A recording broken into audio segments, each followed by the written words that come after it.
Olá, eu sou Isabelle, aluna da Escola Estadual de Ensino Profissional Presidente Médici, sou aluna do terceiro ano de enfermagem e hoje eu vim falar um pouco sobre as relações ecológicas.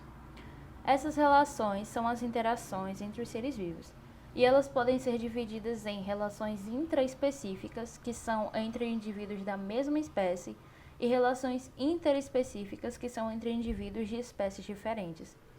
Também podem ser divididas em relações harmônicas, que são quando trazem benefícios aos dois envolvidos ou pelo menos a um deles, mas sem causar prejuízo ao outro, ou relações desarmônicas, que são quando trazem prejuízo a pelo menos um dos envolvidos.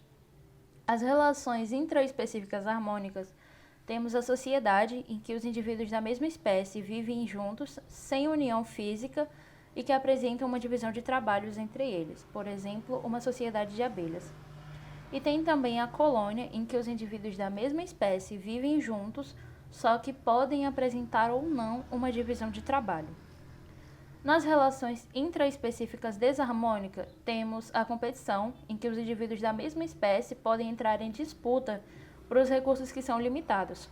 Por exemplo, o território, o alimento e até mesmo a parceria para a reprodução. E também tem o canibalismo, em que um indivíduo se alimenta de outro da mesma espécie. Por exemplo, os filhotes de tubarão, que podem acabar comendo uns aos outros dentro do útero da mãe ainda. Como relação interespecífica harmônica, temos o mutualismo, em que indivíduos de espécies diferentes vivem associados, sendo dependentes ou não dessa associação. E temos também o comensalismo, em que apenas uma das espécies é beneficiada, mas não causa prejuízo à outra. Por exemplo, os tubarões e as rêmoras, em que as rêmoras utilizam o tubarão como um meio de transporte e também utilizam o resto da alimentação deles para a sua própria alimentação. E como relações interespecíficas desarmônicas, temos o amensalismo, em que um indivíduo secreta substâncias que inibem ou impedem o crescimento do outro. Essa é uma relação desarmônica porque é prejudicial a um dos envolvidos. Temos também o parasitismo, em que um dos indivíduos retira do organismo do outro nutrientes para a sua própria sobrevivência. E essa relação pode debilitar o indivíduo hospedeiro e até mesmo levá-lo ao óbito.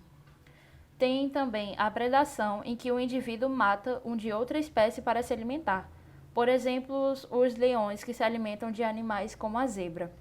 E temos também a competição interespecífica, em que os indivíduos de espécies diferentes podem entrar em disputa por recursos que são limitados, como o alimento ou território.